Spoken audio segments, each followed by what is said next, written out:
Hello dear students, स्वागत है एक बार फिर से आपके अपने चैनल डिफेंस ट्यूटर में। आज की इस वीडियो में हम बात करेंगे कोस्ट गार्ड नाविक जीडी के रिगार्डिंग स्टेज 1 सेक्शन 2 के मैथ्स के चैप्टर फंक्शंस के पार्ट 4 को। यह आपके फंक्शंस का लास्ट लेक्चर होगा। इसके बाद हम आपके ट्रिग्नोमेट्री को स्टार्ट करेंगे। तो चलिए इस वीडियोस को ख़त्म करते हैं, इस लास्ट वीडियोस को ख़त्म करते हैं, देन फिर हमारा ट्रिग्नोमेट्री स्टार्ट होगा। और इससे पहले जितने भी सारे वीडियोस दिए गए हैं, आपका काम है कि उन सभी वीडियोस को देखना। अगर उन सभी वीडियोस को देख लेते हैं तो डेफिनेट तौर पे आपके सभी टॉपिक्स, सभी जो आपके कह सकते हैं कि चैप्टर्स हैं जिसको हमने आपको बताया है, उन सभी चैप्टर्स के रिगार्डिंग अच्छे खासे आपके बेस अच्छे हो जाएंगे और कहें तो कि आपको एक अच्छा सा कॉन्फिडेंस बिल्डअप होगा, जो कि आपके एग्जामिनेशन में डेफिनेट तौर पे सारे कंसेप्ट आपको हेल्प करेंगे। तो आपका काम यही रहेगा कि जाकर सभी कंसेप्ट को अच्छे से देखना, सभी वीडियोज़ को देखना, एक एक वीडियोज़ को देखना है, एक भी स्किप नहीं करना है, ठीक है। तो और आपको बता दें कि आप लोग नहीं पता है जिन लोगों को, तो उन लोगों के लिए बता दें कि हमने 89 रुपीज़ का बैच प्लान किया है, जिसमें कि आपको हमने सभी वीडियोज़ जो आपको यूट्यूब पे प्रोवाइड किए जाते हैं, उन सभी वीडियोस के पीडीएफ और आपके प्रीवियस बैचेस के पीडीएफ, साथ ही साथ प्रैक्टिस सेट्स के पीडीएफ, इंपॉर्टेंट क्वेश्चंस के पीडीएफ, इंपॉर्टेंट नोट्स के पीडीएफ सभी आपको प्रोवाइड करवाए जाएंगे। तो आप जल्दी से जाकर इस बैचेस को ज्वाइन कर लीजिए। तो चलिए बढ़ते हैं अपने इस वीडियो की ओर, बढ़ते हैं अपने क्वेश्चन नंबर 1 की ओर। पहला क्वेश्चन आप यहाँ पे देख सकते हैं, यहाँ लिखा जा रहा है कि फलन यानी फंक्शन f(x = 1/4x - 3) का प्रांत यानी डोमेन निम्नलिखित में से कौन है। यानी कहने का मतलब आपको फंक्शन 1/4x - 3 दिया जा रहा है, तो इसका डोमेन पूछा जा रहा है कि गिवन ऑप्शन में से कौन सा इनका डोमेन है, ठीक है। तो हमने आपको सिखाया था कि कोई भी फंक्शन, यदि हमने आपको बताया था कि y = अगर फंक्शन ऊपर f(x) रहे और नीचे क्या रहे g(x) रहे, ठीक है, तो इसका जो डोमेन होता है, इस फंक्शन का जो डोमेन होता है वो क्या होता है, आपका रियल नंबर होता है। उसमें से हम क्या करते हैं, g(x ≠ 0) को हटा देते हैं, यानी जहाँ g(x = 0) होगा उसको छोड़कर क्या करते हैं, इसको छोड़कर हम पूरे रियल नंबर को, हम इसके डोमेन को इसको छोड़कर, यानी जहाँ पे gx जो होता है उसको छोड़कर हम पूरे रियल नंबर को हम इसका डोमेन मानते हैं, ठीक है। यानी कहने का मतलब अगर मान लीजिए ये जो gx = x = कितना पे मान लेते हैं 5 पर, अगर यह आपका 0 आ रहा है तो इसका डोमेन हो जाएगा r-5, ठीक है। तो इस तरीके से क्या करते हैं, इसके हम डोमेन को लिखते हैं। तो बस सेम यही काम करना है, हमें क्या करना है, नीचे वाले फंक्शन को 0 करके वहाँ से वैल्यू फाइंड कर लेना है कि हमारे कहाँ पे नीचे वाला फंक्शन 0 हो रहा है, ठीक है। तो क्या करेंगे हम, हमारा जो फंक्शन नीचे 4x - 3 है, क्या है नीचे 4x - 3, तो इसको क्या करेंगे 0 के बराबर कर देंगे। 4x - 3 को क्या करेंगे 0 के बराबर कर देंगे, तो यहाँ से x का वैल्यू मिल जाएगा 3/4, x का वैल्यू क्या मिल जाएगा 3/4 मिल जाएगा। देन फिर इसका डोमेन क्या हो जाएगा, इसका डोमेन आपका हो जाएगा रियल नंबर, क्या हो जाएगा बताइए, तो इसका डोमेन हो जाएगा रियल नंबर, उसमें से क्या करेंगे 3/4 को घटा लेंगे, तो यही इसका डोमेन हो जाएगा। सिंपल क्वेश्चन है, तो मैच कीजिए option number A is the right answer, ठीक है। चलिए बढ़ते हैं नेक्स्ट क्वेश्चन नंबर सेकंड की। नंबर सेकंड में लिखा जा रहा है कि इस पूरे फंक्शंस का डोमेन आपको बताना है, ठीक है। तो इस पूरे फंक्शंस का डोमेन हम कैसे बता पाएंगे। देखिए आपको इतना पता होगा कि जो रूट के अंदर का जो फंक्शन होता है, रूट के अंदर का जो फंक्शन होता है वो फंक्शन क्या होते हैं, हमेशा आपके पॉजिटिव होना चाहिए। यानी कहने का मतलब अगर रूट अंडर x रहता है तो ये x जो होता है वो > 0 होता है, इतना आपको पता होगा। तो बस यही काम यहाँ पे हम करने वाले हैं। यहाँ पे 4 - x² का वैल्यू को क्या करेंगे > 0 कर देंगे, ठीक है। और यहाँ से जो हम x का वैल्यू मिलेगा वही इसका डोमेन हो जाएगा। लेकिन यहाँ पे इतना करने के बाद फिर भी आपका आंसर क्या हो जाएगा, गलत आ जाएगा। क्यों गलत आ जाएगा, क्योंकि यहाँ पे एक चीज़ का और ध्यान रखना है हमें। यहाँ पे 4 - x² का वैल्यू > 0 ना होकर यहाँ पे सिंपल 4 - x² का वैल्यू > 0 होगा। अब = 0 क्यों नहीं होगा, कुछ सारे बच्चों को अभी तक समझ में आ चुका होगा कि क्यों 0 नहीं होगा। क्योंकि जो अगर हमारे जो क्वेश्चन नंबर 1, इस वीडियोस के क्वेश्चन नंबर 1 को देखे होंगे, यानी इस क्वेश्चन को देखे होंगे अच्छे से, आंख खोल कर देखे होंगे, तो उनको समझ में आ चुका होगा कि > तो होगा लेकिन = नहीं होगा। क्यों नहीं होगा, क्योंकि आपको पता होना चाहिए कि नीचे जो हमारा फंक्शन होता है, यानी f(x/gx) अगर फंक्शन रहता है तो नीचे वाला फंक्शन हमारा 0 के बराबर नहीं होना चाहिए। यदि नीचे वाला फंक्शन 0 के बराबर हो जाएगा तो 1/0 हो जाएगा और ये क्या हो जाएगा आपका इन्फिनिटी के बराबर होगा, ठीक है, जो कि अनडिफाइंड होता है, ठीक है, जो कि क्या होता है आपका अनडिफाइंड होता है। तो इसका आंसर हम यहाँ पे = का साइन नहीं देंगे, ठीक है। जब = का साइन नहीं देंगे तो अब तो हमारा क्या हो गया, सिंपल हमें > का वैल्यू सॉल्व करना पड़ेगा। तो > के लिए सॉल्व कर लेते हैं। तो यहाँ से हम देखेंगे कि x² जो है वो आपका <4 है, x² जो है वो क्या आपका <4 है, ठीक है, x² = 4, ठीक है। तो यहाँ से हम कैसे वैल्यू फाइंड करेंगे, तो जब भी आपको पता होना चाहिए कि x² <4 को हम x² <4 को हम x <2 भी लिख सकते हैं। और इसका लिखने का तरीका क्या होता है, ये आपका होता है -2 से x जो होगा 2 के बीच में होगा, ठीक है। हालांकि आपको इतना भी नहीं समझ में आता है, हालांकि आपको ये डायरेक्टली याद होना चाहिए, ये आपको याद होना चाहिए। जैसे हमने लिखा है कि x² <4 रहता है तो हम उसको ये भी लिख सकते हैं और हम उसको ये भी लिख सकते हैं। ऑप्शन के अकॉर्डिंग आपको देखना पड़ेगा कि आखिर आपके ऑप्शन में दिया क्या गया है, आपके ऑप्शन में दिया क्या गया है उस अकॉर्डिंग हम लिखते हैं, ठीक है।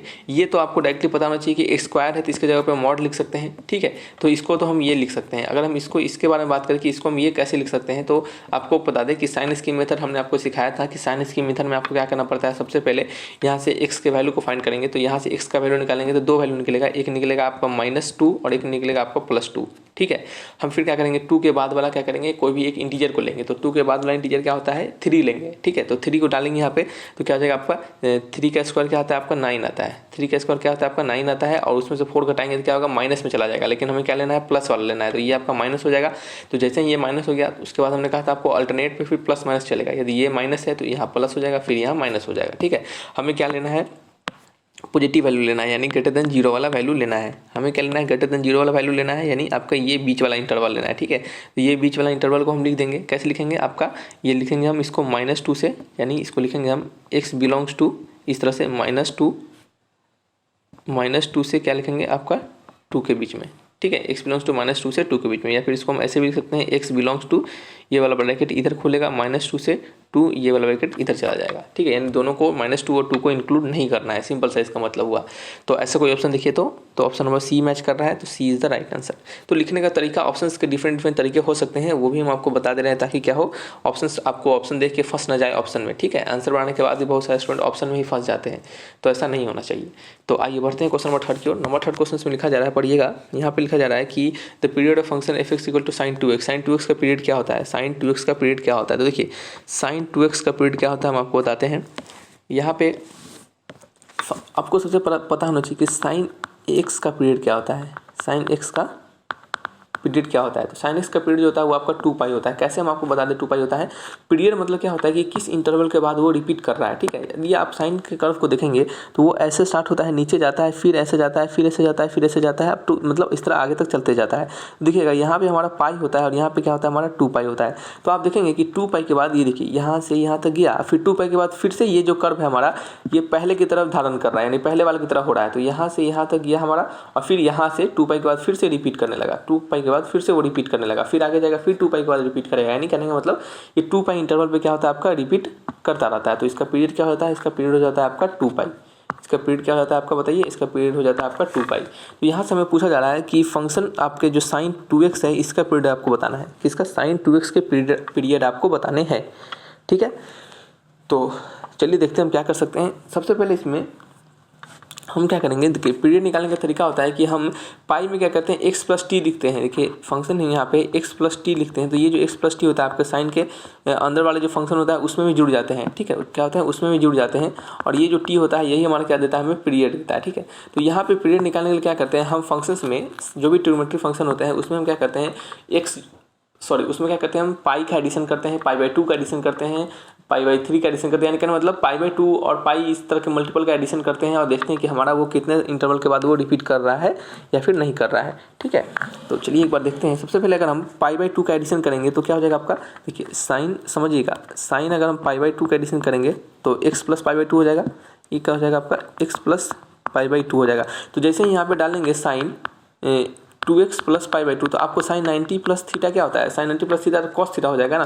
तो ये तो आप देख सकते हैं कि यहाँ पे हमारा इंटरवल रिपीट नहीं करेगा, क्यों, क्योंकि ये तो हमारा ट्रिग्नोमेट्री फंक्शन ही चेंज कर दे रहा है, cos को साइन को cos में कर दे रहा है। तो π/2 तो हमारा इसका पीरियड नहीं होगा। लेकिन अब हम डालेंगे π/2 के बाद पाई, और देखते हैं कि पाई पे हमारा कुछ इंटरवल चेंज हो रहा है या फिर नहीं हो रहा है। तो ये आपका हो जाएगा 2x + π हो जाएगा। ठीक है, तो sin π + थीटा, sin π + थीटा क्या होता है आपका बताइए। तो sin π + जो थीटा होता है ये क्या होता है बताइए, क्या होता है। तो sin π + थीटा जो होता है ये आपका होता है sin थीटा। क्या होता है, sin π + थीटा जो होता है आपका, ये क्या होता है आपका, sin थीटा होता है। क्या बताइए क्या होता है। ठीक है, तो यहाँ पे क्या है, थोड़ा सा गड़बड़ हो गया है, हमने 2 को मल्टीप्लाई नहीं किया है ठीक से। एक बार सही से कर लेते हैं। देखिए यहाँ पे हम जब क्या डाला, हमने π/2 डाला, तो ये आपका 2 तो बाहर है ना, x में हम डाल रहे हैं, तो ये क्या हो जाएगा, x + π/2 हो जाएगा। तो 2 बाहर चला जाएगा, यहाँ पे ये हमसे छूट गया था, तो थोड़ा सा इसको समझिएगा। तो ये आपका 2 बाहर चल गया, तो इसको अच्छे से सॉल्व कर देते हैं। साइन आपका 2x हो जाएगा, प्लस में 2 से 2 कट जाएगा, ये क्या हो जाएगा आपका पाई हो जाएगा। तो अब बताइए sin π + थीटा जो है वो क्या होता है। तो sin π + थीटा होता है आपका -sin theta in minus times of 2x। ये देख सकते हैं, ये हमारा क्या है, आपके sin 2x नहीं दे रहा है, यानी ये sin 2x तो नहीं रहा है लेकिन नेगेटिव साइन के साथ दे रहा है। तो हम उसे तो रिपीट नहीं कहेंगे ना, क्योंकि रिपीट तो इक्वल होना चाहिए, इक्वल रिपीट होना चाहिए, यानी सेम टू सेम आपका होना चाहिए। ठीक है, तो यहाँ पे हमारा π/2 काम नहीं किया, तब हम क्या डालेंगे, सिंपल पाई डालेंगे, और पाई डाल के चेक करते हैं, देखते हैं हमारा आंसर आता है फिर नहीं आता है। तो sin 2π प्लस एक्स, ठीक है, साइन 2 पाई प्लस एक्स। तो यहाँ पर डालेंगे तो क्या हो जाएगा आपका साइन 2x प्लस 2 पाई, ठीक है।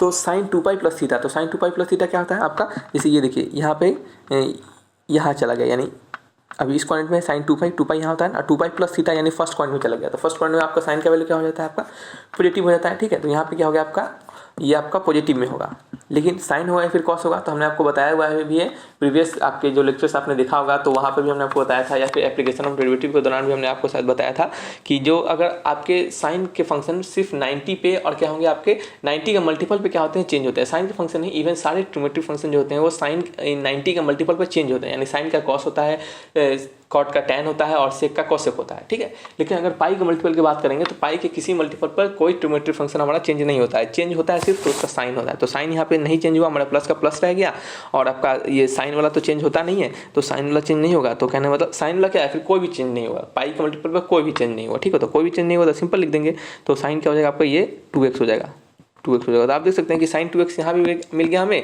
और साइन 2x हमारा यही भी है फंक्शन। तो हमारा ये इसका पीरियड जो हो जाएगा, यानी इस फंक्शन का जो पीरियड होगा वो क्या होगा, इस फंक्शन का पीरियड, तो इस फंक्शन का पीरियड आपका हो जाएगा सिंपल पाई।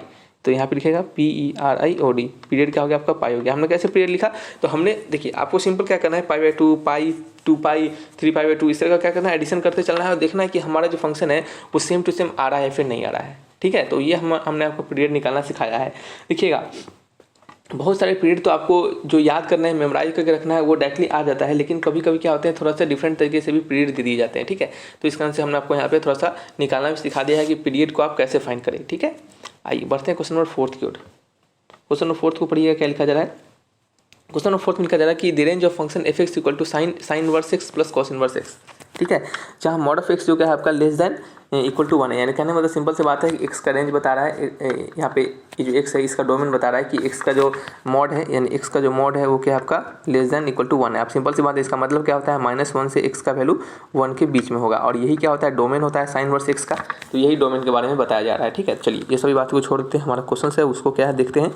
f(x) का वैल्यू दिया जा रहा है साइन के अंदर sign inverse x plus cos inverse x, ठीक है। तो आपको पता होना चाहिए, चलिए sign inverse x plus cos inverse x दिया जा रहा है, तो आपको क्या पता होना चाहिए, आपको पता होना चाहिए कि साइन इनवर्स x और कॉस इनवर्स x का जो वैल्यू होता है, sign inverse x plus cos inverse x का जो वैल्यू होता है वो क्या होता है आपका π/2 होता है, ठीक है। ये आपको याद रखना है, और ये हमने आपको पहले भी बहुत बार इसका यूज कर चुके हैं। लिमिट हमने जब पढ़ा रहे थे आपको तो वहाँ पे भी हमने इसका यूज किया था।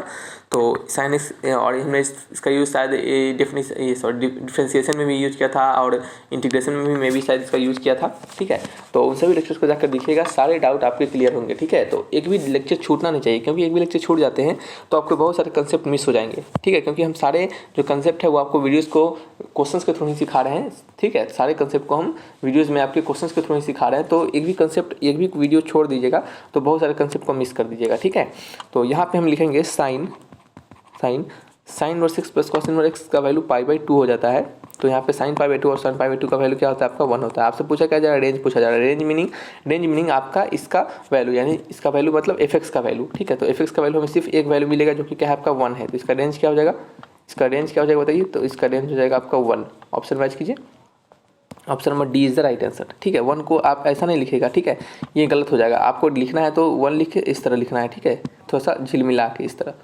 तो ये क्या होता है, इसका रेंज हो जाएगा। मैच कीजिए, ऑप्शन कोई मैच कर रहा है, option number D is the right answer. आइए बढ़ते हैं क्वेश्चन नंबर 5 की ओर। नंबर 5 क्वेश्चन में लिखा जा रहा है कि range of the function f(x) equal to sine x minus cos x, ठीक है। आपको इसका रेंज निकालना है। रेंज मतलब क्या होता है आपका, शायद परास होता है, क्या होता है, परास होता है, सॉरी प्रांत होता है, ठीक है। डोमेन मतलब क्या होता है आपका, डोमेन मतलब प्रांत होता है, रेंज मतलब परास होता है, ठीक है। थोड़ा सा हिंदी में कन्फ्यूजन हो जाता है, समझिएगा। तो ये क्या होता है आपका, एक सेकेंड, ये रेंज क्या निकालना है आपको, रेंज निकालना है इसका, रेंज मतलब परास, ठीक है। कैसे निकालेंगे, फंक्शन हमारा क्या है, f(x) इक्वल टू है sign x minus times of cos x. Function क्या है हमारा, f(x) इक्वल टू है minus times of sine x और इनटू में क्या है आपका कॉस एक्स। हमने आपको इस तरह के क्वेश्चंस आपको बताया था, आपको डायरेक्टली हमने प्रूफ करके भी दिखाया था, और कह सकते हैं आपको हमने याद करने के लिए भी कहा था कि आप याद कर लीजिएगा। शायद प्रूफ नहीं किया था हमने आपको, इसका प्रूफ कुछ हार्ड होता नहीं है, सिंपल सी बात है। आपको हमने आपको कहा था कि याद कर लीजिएगा, क्या याद कर लीजिएगा कि यदि आपका a साइन एक्स है plus minus b into cos x है, तो इसका जो कह सकते हैं रेंज जो होगा वो क्या होगा आपका रूट अंडर, सॉरी इसका रेंज होगा वो क्या होगा minus times of root under a² plus b² comma plus times of root under A square plus B square. ठीक है, ये क्या होता है, इसके आपके रेंज हो जाते हैं। ठीक है, तो इस कारण इसका आप रेंज यहाँ से लिख सकते हैं। इसका रेंज लिखेगा वो क्या हो जाएगा आपका रूट अंडर ब्रैकेट के अंदर minus times of root under. अब देखिए यहाँ क्या है, हमने साइन का कोफिशिएंट ए है और कॉस का कोफिशिएंट बी है, दोनों का स्क्वायर करके हमने जोड़ा है। तो इसका साइन का कोफिशिएंट 1 है और कॉस का कोफिशिएंट भी 1 है, तो 1 का स्क्वायर प्लस 1 का स्क्वायर यानी 1 प्लस 1 फिर कॉमा फिर रूट अंडर 1 प्लस 1 प्लस में। ठीक है, तो यहाँ से आपको क्या मिला, ये माइनस रूट 2 मिला और ये क्या मिला प्लस रूट 2। ठीक है, तो इसका जो कह सकते हैं कि इसका जो डोमेन होगा, इसका जो रेंज होगा वो क्या होगा आपका माइनस रूट 2 से लेकर आपका प्लस रूट 2 के बीच में होगा। ठीक है, और एक और चीज़ यहाँ पे आपको बता दें कि ये जो हमारे -2 और +2 जो होते हैं ये क्या होते हैं, इंक्लूडेड होते हैं। ठीक है, तो आप इसको इस प्रकार से लिखेगा, इस प्रकार से, इसको थोड़ा सुधार लीजिए इस प्रकार से। तो -2 से +2 -√2 से +√2, option number B is the right answer. ठीक है, चलिए क्वेश्चन नंबर नेक्स्ट है हमारा 6th। हालांकि ऐसे क्वेश्चन हमने आपको बताया था, लेकिन अगर आपको नहीं समझ में आया होगा कंसेप्ट, अगर सिखा दिया जाता है, अगर आप क्वेश्चंस नहीं बनाते हैं तो वहाँ पे दिक्कत हो जाता है। ठीक है, क्वेश्चन नंबर 6 को पढ़िएगा। लिखा जा रहा है कि the period of f equal to sine square X. ठीक है, साइन स्क्वायर एक्स का पीरियड क्या होगा। ठीक है, साइन स्क्वायर एक्स का पीरियड क्या होगा। ठीक है, तो हमारा फंक्शन क्या है, F X equal to sine square X. यदि हम बात करेंगे साइन स्क्वायर एक्स के कर्व के बारे में, तो यदि आपको इसका कर्व अगर याद होगा तो आप इसके डायरेक्टली पीरियड को लिख सकते हैं। कैसे दिखेगा, चलिए सॉरी थोड़ा सा कॉल आ रहा था। तो यहाँ पे एफ एक्स इक्वल टू क्या है, साइन स्क्वायर एक्स है। ठीक है, साइन स्क्वायर एक्स है, तो हम क्या करेंगे, इसके हमें क्या लिखना है, आपको पीरियड बताना है। तो हम पीरियड बताने के लिए क्या कर सकते हैं, हम कह रहे थे आपको कि जो इसका कर्व होगा यानी इसका जो ग्राफ होगा, यानी इस फंक्शन का जो कर्व होगा उसको अगर हम ड्रॉ करेंगे, इस ग्राफ को अगर हम ड्रॉ कर पाएंगे तो हम इसके सॉल्यूशंस को लिख सकते हैं, यानी इसके पीरियड को लिख सकते हैं। तो आपको बता दें कि साइन स्क्वायर एक्स का जो ग्राफ होता है वो किस प्रकार से होता है, तो वो आपका सिर्फ इस प्रकार से होता है, यानी सिर्फ ऊपर ऊपर चलता है। ठीक है, यानी सिर्फ पॉजिटिव में आप देख सकते हैं कि हमारा y का कोई भी वैल्यू नेगेटिव नहीं आएगा। क्यों, क्योंकि आपका स्क्वायरिंग किया गया है, तो सिर्फ आपका क्या होगा, पॉजिटिव होगा। तो ये y है और ये x है, तो साइन स्क्वायर x का कर्व जो होगा आपका वो इस प्रकार से होगा। ठीक है, तो इसको हम इधर मिटा देते हैं, समझिएगा, सिंपल सी बात है यहाँ पे। तो आप देख रहे हैं कि सारे जो हमारे कर्व है वो क्या है, आपके पॉजिटिव में आ रहे हैं, और जितने भी हमारे कर्व आ रहे हैं, जितने भी लूप बन रहे हैं वो देख सकते हैं कि पाई के बाद क्या हो रहा है, आपके रिपीट हो रहा है। पाई के बाद क्या हो रहा है, आपके इसी तरह रिपीट हो रहा है। देखिए यहाँ पे ये हमारा एक बार यहाँ से यहाँ गया, फिर पहले की तरह, यानी फिर पहले की तरह यहाँ से स्टार्ट होकर यहाँ आ रहा है, फिर पहले की तरह स्टार्ट होकर यहाँ से यहाँ आ रहा है, फिर पहले की तरह स्टार्ट होकर यहाँ से आ रहा है। तो इसका जो पीरियड होगा वो कितना होता है, आपका पाई होता है। इसका पीरियड कितना होता है आपका, यानी पाई इंटरवल के बाद क्या हो रहा है, वो रिपीट कर रहा है। कितना होता है, पाई होता है। यदि साइन एक्स रहता है तो उसका पीरियड 2 पाई होता है, लेकिन साइन स्क्वायर एक्स है तो इसका पीरियड क्या हो जाएगा, सिंपल पाई हो जाएगा। ठीक है, तो इसका आंसर क्या हो जाएगा, आपका पाई हो जाएगा। Option number B is the right answer. ठीक है, लेकिन फिर भी चलिए एक बार हम आपको इसको मेथड से बनाकर दिखाते हैं कि मेथड के थ्रू कैसे बनाएंगे। तो हम क्या करेंगे, इस एफ में x प्लस π/2 ऐड करेंगे। सबसे छोटा वाला π/2 से स्टार्ट करते हैं, तो π/2 ऐड करेंगे, तो साइन यहाँ पे क्या हो जाएगा आपका π/2 प्लस x हो जाएगा, और उसका क्या हो जाएगा, आपका स्क्वायरिंग हो जाएगा। ठीक है, और आपको बता दें कि साइन 90 प्लस थीटा जो होता है वो क्या होता है, आपका कॉस थीटा दे देता है। तो यहाँ पे क्या हो जाएगा, आपका ये कॉस एक्स का हो जाएगा होल स्क्वायर। ठीक है, यानी इसका आपका क्या हो जाएगा, आपका कॉस स्क्वायर एक्स हो जाएगा। ठीक है, और ये हमारा क्या होगा, पीरियड नहीं होगा। क्यों, क्योंकि हमें तो इंटरवल वाले चाहिए ना, तो साइन स्क्वायर एक्स और कॉस स्क्वायर एक्स दोनों डिफरेंट चीज़ है, तो ये कैसे पीरियड होगा, ये पीरियड तो होगा नहीं, यानी हमारा फंक्शन ही चेंज कर दे रहा है। तो नेक्स्ट हम ट्राई करेंगे एक्स π/2 के बाद x प्लस पाई का ट्राई करेंगे कि पाई ऐड करके देखते हैं। तो चलिए पाई ऐड करते हैं, तो साइन क्या हो जाएगा, स्क्वायर x प्लस पाई हो जाएगा। तो साइन 180 प्लस थीटा क्या होता है, minus times of sine theta होता है। ठीक है, लेकिन ये माइनस इसको क्या करेंगे, इसका स्क्वायरिंग भी तो करेंगे। क्यों, क्योंकि साइन स्क्वायर है, तो ये स्क्वायरिंग जो होगा इसको क्या करेगा, प्लस में कन्वर्ट कर देगा। तो ये क्या हो जाएगा, आपका साइन स्क्वायर एक्स हो जाएगा, जो कि आपका फंक्शन भी यही है। तो देख सकते हैं कि हमारा पीरियड क्या हो रहा है, पाई पर ही इंटरवल पे रिपीट कर रहा है। तो इस कारण से इसका पीरियड क्या हो जाएगा, आपका पाई हो जाएगा। यदि आपको दोनों तरीके में से किसी भी तरीका को समझने में प्रॉब्लम हो रहा होगा तो आप हमें कमेंट बॉक्स में लिखकर पूछिएगा। हालांकि हमने दोनों तरीका को एकदम बेहतरीन तरीके से अच्छे से समझाया है, ताकि कोई भी डाउट आपको सब अब इसमें शायद नहीं होगा। ठीक है, क्योंकि आप पीरियड को उसके कर्व के साथ साथ आप तरीके से भी, यानी उसका जो मेथड है उससे भी बना सकते थे। हमने आपको मेथड से भी बना के दिखा दिया है और उसके कर्व के थ्रू भी बना के दिखाया है, ताकि क्या आपको दोनों में से दोनों क्लियर हो जाए। ठीक है, चलिए बढ़ते हैं क्वेश्चन नंबर 7 की ओर। नंबर 7 को पढ़िएगा। नंबर 7 में क्या लिखा जा रहा है, तो नंबर 7 में लिखा जा रहा है कि range of the function F X equal to mod of X minus 1। ठीक है, फंक्शन का रेंज बताना है। फंक्शन दिया जा रहा है आपका मॉड ऑफ एक्स माइनस 1 का आपको रेंज बताना है। रेंज मतलब क्या होता है, रेंज मतलब होता है वाई का वैल्यू, यानी इस एफ एक्स का वैल्यू। ठीक है, तो आपको पता होगा कि मॉड ऑफ एक्स माइनस 1 जो होता है वो क्या होता है, हमेशा ग्रेटर दैन इक्वल टू 0 के बराबर होगा। यानी इस पूरे एफ एक्स का वैल्यू जो होगा वो हमेशा ग्रेटर दैन इक्वल टू 0 के बराबर होगा।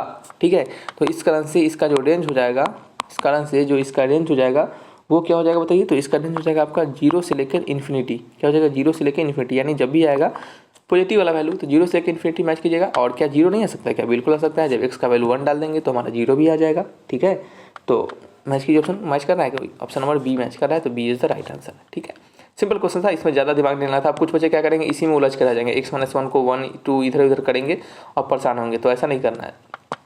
नंबर 8 क्वेश्चन को पढ़िएगा। नंबर 8 क्वेश्चन लिखा जा रहा है कि डोमेन आपको बताना है। डोमेन मतलब x का वैल्यू बताना है। तो आपको पता है कि यहाँ से रूट का जो वैल्यू होता है वो क्या होता है, हमेशा ग्रेटर देन इक्वल टू 0 के बराबर होता है।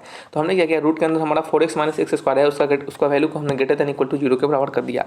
तो यहाँ से वैल्यू निकालेंगे तो एक कॉमन लेंगे, तो यहाँ से x आएगा और एक दूसरा क्या आएगा आपका, एक x आ जाएगा, दूसरा क्या आ जाएगा 4 - x आ जाएगा, जो कि क्या हो जाएगा, ग्रेटर देन इक्वल टू 0 हो जाएगा। फिर हम क्या करेंगे, इसको साइन स्कीम से प्लॉट करेंगे। क्या है, साइन स्कीम मेथड अपना लगाएंगे। उसमें हम क्या करेंगे, x के दोनों वैल्यू को प्लॉट करेंगे नंबर लाइन पे। तो एक वैल्यू 0 है और एक वैल्यू 4 है। ठीक है, फिर क्या करते हैं, इसके बाद करते हैं 4 के बाद वाला एक इंटीजर को लेते हैं। इंटीजर क्यों लेते हैं, क्योंकि हमारा अगर हम इंटीजर को इस वैल्यू में पुट करेंगे तो हमारा क्या होगा, आसानी होगा। यदि हम पॉइंट वाले कोई नंबर को ले लेंगे तो थोड़ा सा हमें प्रॉब्लम होगा। ठीक है, तो यहाँ से हम इंटीजर लेते हैं एक 5। ठीक है, तो 5 को इसमें पुट करेंगे। तो 5 को पुट करेंगे तो क्या हो जाएगा, 4 - 5, और ये क्या है 5 है, तो 4 - 5 नेगेटिव में आ जाएगा। ये वैल्यू नेगेटिव हो जाएगा, ये वैल्यू पॉजिटिव हो जाएगा, ये वैल्यू क्या हो जाएगा, नेगेटिव हो जाएगा। हमें लेना है पॉजिटिव वाला वैल्यू, तो हम क्या करेंगे, 0 से 4 वाला, 4 के बीच वाला ले लेंगे। ठीक है, तो यहाँ से लिखेंगे हम x बिलोंग्स टू 0 से 4। यहाँ 0 और 4 बोथ इंक्लूड होगा। क्यों, क्योंकि यहाँ पे ग्रेटर देन इक्वल टू का भी साइन है। ठीक है, तो इसका आंसर क्या हो जाएगा, 0 से 4 के बीच में। मैच कीजिए, option number D is the right answer. क्या है, D is the right answer. Next question है नंबर 9। नंबर 9 क्वेश्चन में लिखा जा रहा है कि यदि f(x) = 3x - 5 तो f इनवर्स x का वैल्यू क्या होगा। ठीक है, f(x) का वैल्यू आपको दिया जा रहा है यदि, ठीक है, f(x) का वैल्यू आपको दिया जा रहा है 3x - 5, तो आपसे क्या पूछा जा रहा है, आपसे पूछा जा रहा है आपका f इनवर्स x। क्या है, f इनवर्स x पूछा जा रहा है। ठीक है, क्या पूछा जा रहा है, f इनवर्स x पूछा जा रहा है। तो हम क्या करेंगे, लेट करेंगे क्या कि f(x) का वैल्यू को हम y, क्या करेंगे, f(x) का वैल्यू को हम y लेट करेंगे। और जब भी आपको इन्वर्स पूछा जाए, तो आपको क्या करना होता है, बताइए, आपको क्या करना होता है, इस x को y के टर्म में कन्वर्ट करना पड़ता है। जैसे कि y हमारा यदि अभी यहाँ पे x के टर्म में दिया जा रहा है, तो हमें क्या करना है, x को y के टर्म में कन्वर्ट कर लेना है। जो भी x को y के टर्म में कन्वर्ट करने के बाद हमारा आंसर आएगा, वही क्या होगा, हमारा इस फंक्शंस का इन्वर्स होगा। ठीक है, याद रखिएगा एक और बात, ये तो बात आपको समझ में आ ही जाना चाहिए कि हम क्या करते हैं, इन्वर्स निकालने के लिए हमारे फंक्शंस को x को y के टर्म में कन्वर्ट करते हैं। ये पहला काम। दूसरा काम क्या है, यदि क्वेश्चंस में डज नॉट एग्जिस्ट दिया जाए तो आपको एक बार चेक करना होता है कि हमारा जो फंक्शन है वो 1 1 है और क्या आपके ऑन टू है।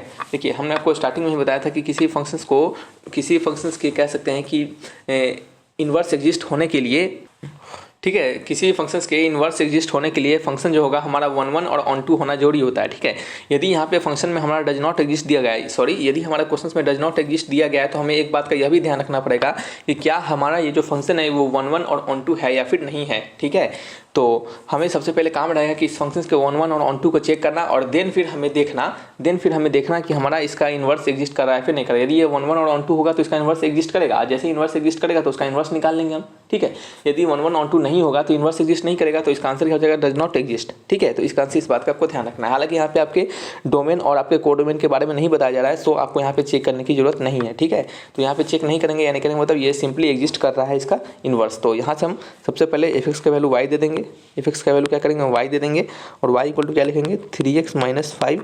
तो यहाँ से y + 5 इक्वल टू क्या हो जाएगा आपका, y + 5, थोड़ी देर रुक जाइए, y + 5 इक्वल टू क्या हो जाएगा, 3 टाइम्स ऑफ x हो जाएगा। तो x का वैल्यू क्या आ जाएगा आपका, y + 5/3, y + 5/3 हो जाएगा। ठीक है, तो हमारा इस फंक्शंस का जो कह सकते हैं कि इन्वर्स होगा वो क्या होगा आपका, y + 5/3। अगर आप सोच रहे हैं लेकिन सर यहाँ पे तो हमारा फंक्शन x में दिया जा रहा है, तो इतना करने के बाद आपको क्या करना पड़ता है, पुट x = y, x की जगह पे आप y पुट कर दीजिए, और तब जो आंसर आता है आप उसको ऑप्शन में मैच कीजिए। तो यहाँ पे हम x की जगह पे y पुट कर देंगे, तो ये x का वैल्यू क्या हो जाएगा आपका, ये y हो जाएगा, और जहाँ y है वहाँ x हो जाएगा। तो क्या हो जाएगा, y = x + 5/3, ये क्या हो जाएगा आपका, इसका इन्वर्स हो जाएगा। इसको हम लिखेंगे f इनवर्स x। ठीक है, तो मैच कीजिए option number x + 5/3, option number B is the right answer. ठीक है, चलिए नेक्स्ट क्वेश्चन है नंबर 10। नंबर 10 क्वेश्चन में लिखा जा रहा है कि इफ यदि, यानी आपका f(x) = sin x + cos x है, gx का वैल्यू sin स्क्वायर x है, तो f × g π/3 का वैल्यू क्या होगा। तो सिंपल सा क्वेश्चन है, लल्लू वाला क्वेश्चन है आपका। यहाँ पे f × g π/3 का वैल्यू पूछा जा रहा है आपसे, तो इसका वैल्यू होगा f × π/3 इंटू में g × π/3। ठीक है, तो जहाँ जहाँ आपका फंक्शन है एफ और जहाँ जहाँ आपका फंक्शन जी है वहाँ पे आपको क्या डालना है, यानी कहने मतलब जो भी आपका फंक्शन एफ एक्स है और जो भी आपका फंक्शन जी एक्स है उसमें आपको एक्स की जगह पे π/3 पुट कर देना है। तो साइन π/3 और कॉस π/3, तो साइन π/3 यानी साइन 60 क्या होगा, साइन 60। तो साइन 60 का वैल्यू क्या होता है, √3/2 होता है। ठीक है, तो आपका हो जाएगा √3/2 प्लस में आपका 1/2, फिर आपका यहाँ पे डालेंगे π/3, तो क्या हो जाएगा आपको बताइए। तो साइन 60, तो साइन 60 का वैल्यू √3/2, उसका स्क्वायरिंग है यानी आपका 3/4 हो जाएगा। ठीक है, इसे सॉल्व करेंगे तो क्या हो जाएगा √3 + 1 अपॉन 2 इंटू में 3/4। ठीक है, तो यहाँ पे क्या हो जाएगा आपको बताइए, ये आपको हो जाएगा 3 times of √3 + 1, 3 times of √3 + 1, √3 + 1 upon 4 2 जा 8, क्या हो जाएगा 4 2 जा 8 हो जाएगा। तो 3 times √3 + 1 upon 8, option number C is the right answer. ठीक है, तो इस तरीके से क्या करते हैं, इन सभी क्वेश्चंस को बनाते हैं। तो शायद आपको फंक्शंस का चैप्टर पे अच्छे खासे कंसेप्ट बिल्डअप हुए होंगे, अच्छे खासे ग्रिप आपको यहाँ पे बना होगा। जो कॉन्फिडेंस आपको यहाँ पे बिल्डअप हो रहा होगा ये डेफिनेट तौर पे आपको एग्जामिनेशन में हेल्प करेंगे, क्योंकि सारे जो कंसेप्ट आपको पढ़ने हैं उस पर हमने आपको यहाँ पे क्वेश्चंस को दिया है। ठीक है, बाद में यदि हमारे पास और भी समय रहेगा बचे हुए सारे चैप्टर को खत्म करने के बाद, तो आपको हम फिर से डिफरेंट तरीके से नए सीरीज में आपको और भी अच्छे अच्छे क्वेश्चंस को देंगे। ठीक है, तो पहले इन सीरीज को अच्छे से कंप्लीट कीजिए, इस सीरीज को अच्छे से बनाइए, प्रीवियस सारे वीडियोस को देखिए, उनके क्वेश्चंस को बनाइए। ठीक है, और बैचेस को भी जरूर ज्वाइन कर लीजिए ताकि आपको उससे बेनिफिट मिल सके। ठीक है, तो चलिए रखते हैं इस वीडियो को, यहीं पे मिलेंगे नेक्स्ट वीडियो में। किसी प्रकार का डाउट हो तो कमेंट बॉक्स में आप लिख कर हमसे पूछ सकते हैं। तो thanks for watching my video, तब तक के लिए बाय बाय।